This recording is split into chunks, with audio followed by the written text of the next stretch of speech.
Assalamualaikum warahmatullahi wabarakatuh. Kembali lagi bersama saya Siti Salamahmani di channel Salma Med.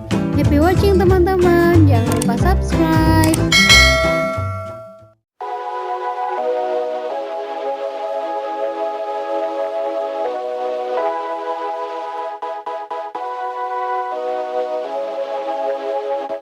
Baiklah teman-teman, kali ini kita akan belajar tentang eksponen dan logaritma bagian 1. Jadi teman-teman harus menyimak dengan betul-betul nih, karena eksponen dan logaritma ini dibutuhkan juga pada mata pelajaran biologi, kimia, dan fisika. Oke, sebelum kita ke definisi eksponen dan logaritma, jadi terlebih dahulu nih, kita belajar tentang penerapan eksponen dalam kehidupan sehari-hari. Seperti yang kita ketahui bahwa pada tahun 2019 itu kita dihadapkan dengan COVID-19. Nah, misal pada tahun itu ada 2 orang yang terkena virus COVID-19. Anggaplah ini sebagai tahap 1. Kemudian, dari setiap orang ini menularkan ke 2 orang lagi. Anggaplah ini sebagai tahap 2. Kemudian, tahap 3 berarti berapa teman-teman? Tahap 3 berarti ada sebanyak 8 orang. Artinya dikali 2 ya teman-teman. Apabila kita sajikan dengan tabel, maka banyak orang yang tertular pada tahap 1 berapa teman-teman? Ada 2 kan? Kemudian pada tahap 2 ada sebanyak 4 orang. Tahap 3 ada sebanyak 8 orang. Tahap 4 berarti berapa teman-teman? Tahap 4 berarti kita kalikan dengan 2. Berarti ada 16. Kemudian pada tahap 5 kita kalikan lagi dengan 2. 32 orang yang tertular. Kemudian tahap 6 ada 64 orang. Nah, misal nih teman-teman, kita diberikan dengan pertanyaan berapa banyak orang yang tertular virus pada tahap ke-15. Tentunya kalau secara manual, kita lama nih menentukan ada berapa orang sih yang tertular virus pada tahap ke-15. Nah, jadi dengan menggunakan eksponen ini, teman-teman bisa terbantu nih untuk menuliskan bilangan besar ke bentuk bilangan kecil. Nah, bagaimana caranya? Yuk kita pelajari. Kemudian ada pertanyaan lagi, pada tahap keberapa jumlah orang yang tertular virus sebanyak 1024 orang? Oke. Jadi teman-teman, pada tahap 1 itu ada 2 orang yang terkena virus, di mana setiap orang itu menularkan ke 2 orang lagi. Berarti kita kali 2 nih. 2 kali 2, 4. Terus pada tahap 2 ada 4 orang, berarti kita kalikan 2 lagi. Karena masing-masing orang menularkan ke 2 orang lagi. Kemudian pada tahap 8 dikali 2 lagi, 16. Nah, jadi teman-teman, 2 ini bisa kita sajikan dengan 2 pangkat 1, ya kan? Karena 2 pangkat 1 sama dengan 2. Kemudian, 2 pangkat 2 itu adalah sama dengan 4. Kemudian, 8 bisa kita sajikan dengan 2 pangkat 3. Kemudian, 16 bisa kita sajikan dengan 2 pangkat 4. 32 bisa kita sajikan dengan 2 pangkat 5. Kemudian 2 pangkat 6 bisa kita sajikan dengan 64 itu bisa kita sajikan dengan 2 pangkat 6. Nah, coba teman-teman perhatikan di setiap pangkat ini atau setiap pangkat itu sama dengan tahap penularan. Misal pangkatnya di sini 1, maka tahap penularannya adalah 1. Pangkatnya 2, tahap penularannya adalah 2. Di sini pangkatnya 3, tahap penularannya 3. Pangkatnya 4, tahap penularannya 4. Pangkatnya 5, tahap penularannya 5. Pangkat 6, tahap penularannya 6. Jadi, pertanyaan pertama bisa kita jawab nih, berapa banyak orang yang tertular virus pada tahap ke-15? Berarti berapa kira-kira teman-teman? Berarti, yang ditanya itu adalah 2 pangkat 15 itu ada berapa banyak orang yang tertular virus. Berarti 2 pangkat 15 itu diperoleh dari 2 kali 2 kali 2 sebanyak 2-nya sebanyak 15 kali, maka banyak orang yang tertular virus pada tahap ke-15 itu adalah 32.768 orang. Nah, pertanyaan 2, gimana teman-teman? Pada tahap keberapa jumlah orang tertular virus sebanyak 1024 orang? Nah, yang ditanya di sini adalah pangkatnya. Kenapa? Karena yang ditanya adalah tahap. Tahap di sini tadi kan sama dengan pangkat. Berarti 2 pangkat N sama dengan 1024. N-nya itu sama dengan berapa? Nah, ini akan kita dapatkan jawabannya setelah mempelajari sifat-sifat logaritma berikut ini. Sifat-sifat eksponen berikut ini. Nah, oke. Kita awali dengan definisi bilangan berpangkat. Jadi, teman-teman, eksponen itu disebut juga dengan pangkat. Jadi, apa sih tujuan eksponen ini? Jadi, tujuan eksponen ini adalah membantu kita untuk menuliskan bilangan besar ke bentuk bilangan kecil. Nah, misal nih, penulisan 2 kali 2 kali 2 kali 2 kali 2 kali 2. Nah, kalau kita tulis itu cukup panjang ya teman-teman. Nah, dengan eksponensial kita bisa mempersingkatnya menjadi 2 pangkat 5. Oke, bisa ya teman-teman. Kemudian, di sini misalnya diberikan sebuah bilangan ya, A pangkat N. Jadi, A ini merupakan bilangan pokok, sedangkan N-nya itu adalah pangkat atau eksponen. Jadi, A-nya ini diulang sebanyak N kali. Misal, 2 pangkat 5, berarti 2-nya itu diulang sebanyak 5 kali. 2 kali 2 kali 2 kali 2 kali 2, sebanyak 5 kali. Teman-teman, kemudian A ini disebut juga dengan bilangan pokok atau basis, sedangkan N-nya itu disebut juga dengan pangkat atau eksponen. Contoh, 3 pangkat 4. 3 pangkat 4 itu berarti 3-nya kita ulang sebanyak 4 kali. Perkalian berulangnya sebanyak 4 kali. Berarti 3 kali 3 kali 3 kali 3 sama dengan 81. Nah, kemudian negatif 3 pangkat 3. Berarti negatif 3-nya itu sebanyak 3 kali.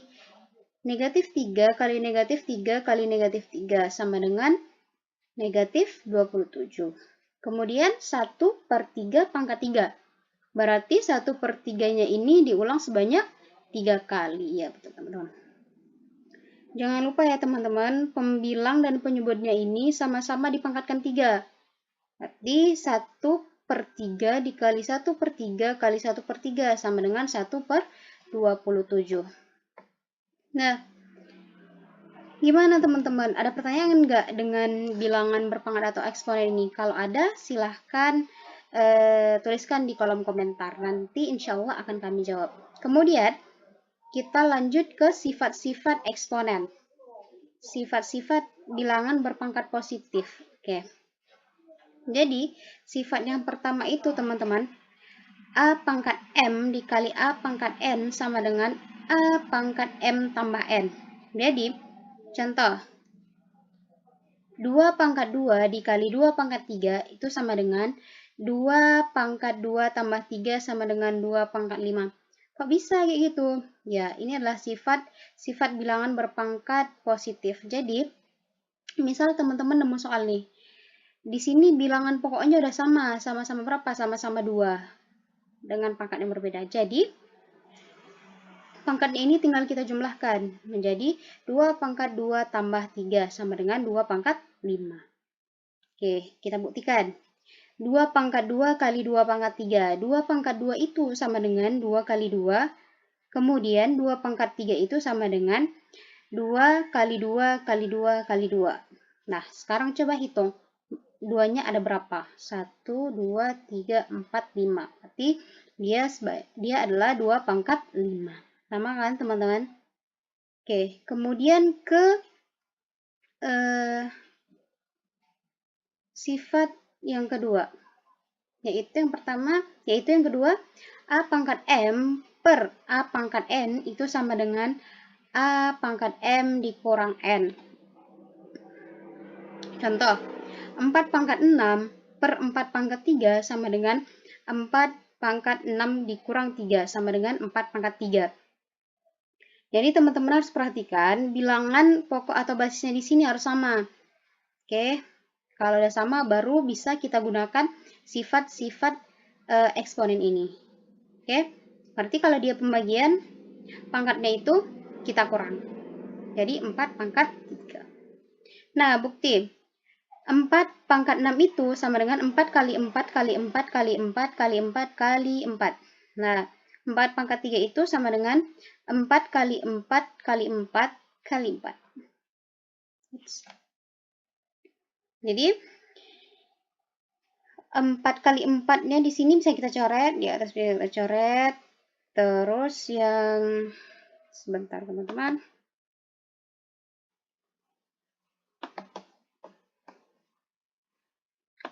Ini bisa kita coret. Bisa kita coret.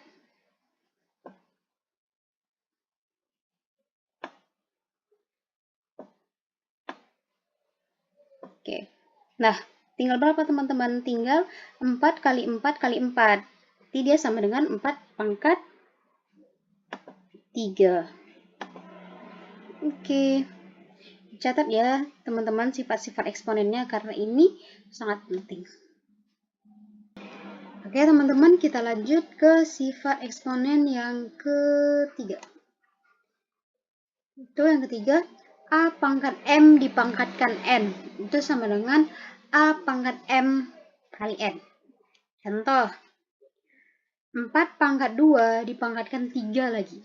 Sama dengan 4 kali 2 dikali 3. Sama dengan 4 pangkat 6. Oke, kita buktikan. 4 pangkat 2 dipangkatkan 3. Berarti 4 pangkat 2-nya itu ada sebanyak 3 kali.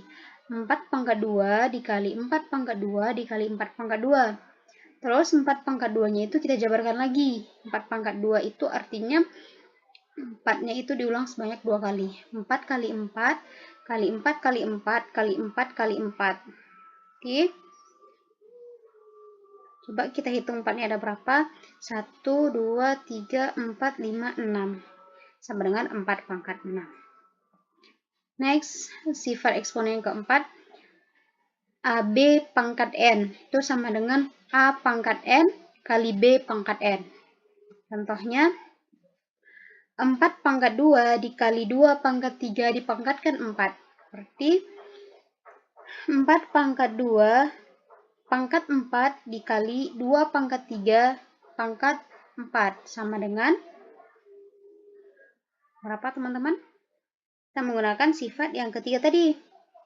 Berarti pangkatnya tinggal kita kali. 4 pangkat 2 dikali 8 sama dengan 4 pangkat 8. Terus 2 pangkat 3 dikali 4 sama dengan 2 pangkat 12.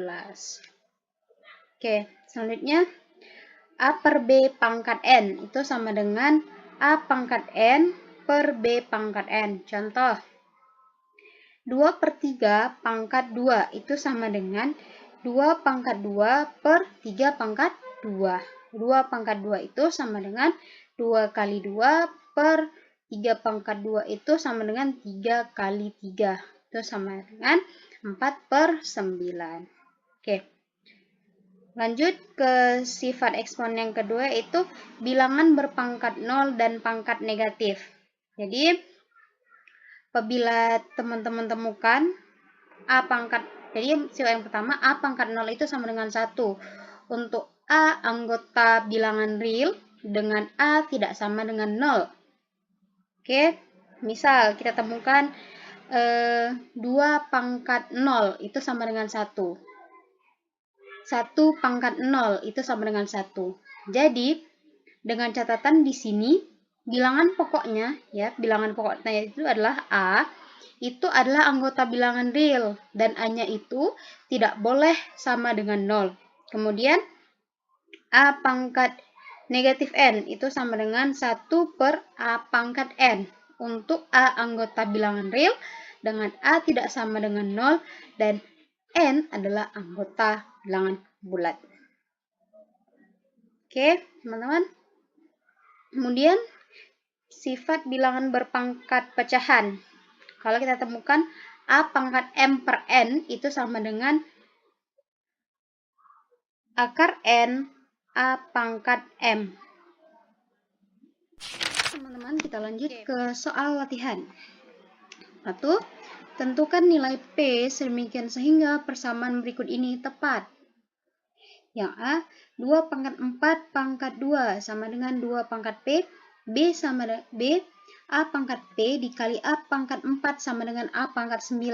Jadi kita disuruh mencari nilai P. Oke. Soal yang pertama, 2 pangkat 4 pangkat 2 sama dengan 2P. Jadi, 2 pangkat 4 pangkat 2 ini kita kalikan dengan menggunakan sifat eksponen yang tadi. Berarti tinggal kita kali pangkatnya.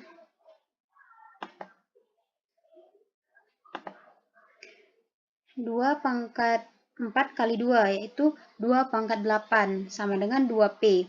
Nah, coba teman-teman perhatikan, bilangan pokoknya udah sama, yaitu 2, sama-sama 2 kan, ruas kiri dan ruas kanan.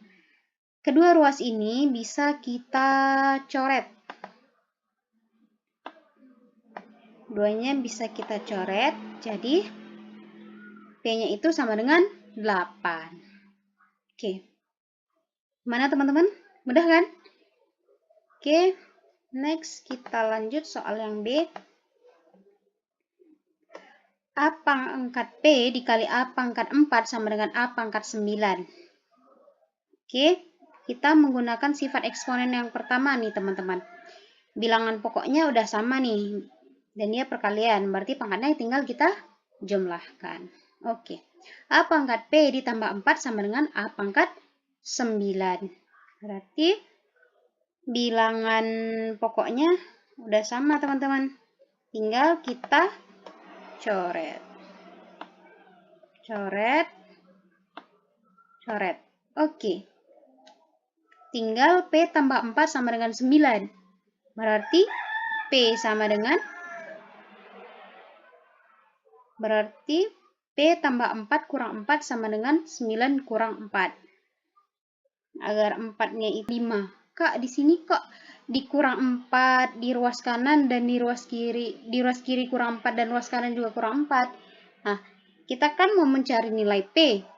Jadi, di ruas kiri kita tinggalin nilai P sendiri.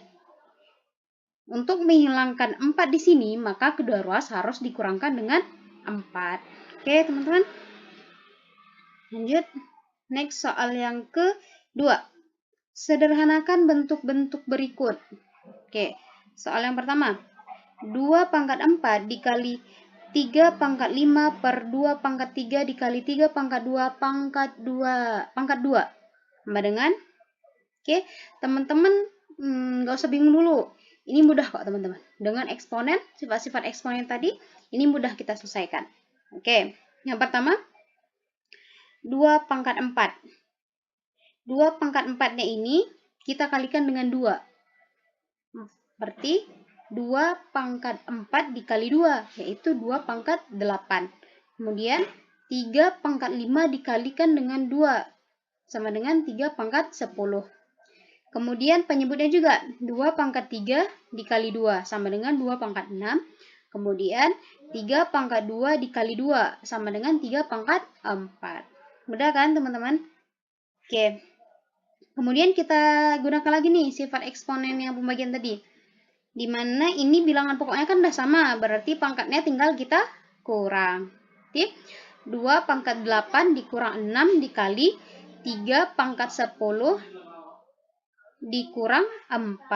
Berarti hasilnya 2 pangkat 2 dikali 3 pangkat 7. Ini sampai sini aja teman-teman, nggak usah kita jabarkan lagi. Oke, lanjut soal yang B. A pangkat 4 dikali A pangkat 2 per A pangkat 5 pangkat 3. Oke, sama kayak yang tadi. Berarti A pangkat 4 dikali 3 sama dengan A pangkat 12. A pangkat 2 dikali 3 sama dengan A pangkat 6. A pangkat 5 dikali 3 sama dengan A pangkat 15. Artinya di sini semua bilangan ini kita pangkatkan lagi dengan 3. Oke. Nah, di sini semua bilangan pokoknya sama ya. Oke, berarti bisa kita sederhanakan. A pangkat 12 dikali A pangkat N itu sama dengan A pangkat 12 ditambah 6. Kemudian per 15-nya ini, per A pangkat 15 ini bisa kita kurangkan 15. Berarti hasilnya adalah A pangkat 3. 12 tambah 6, 18 kurang 15 sama dengan 3. Berarti hasilnya adalah A pangkat 3. Oke teman-teman. Ketiga. Manakah di antara bilangan berikut yang nilainya paling besar? Oke.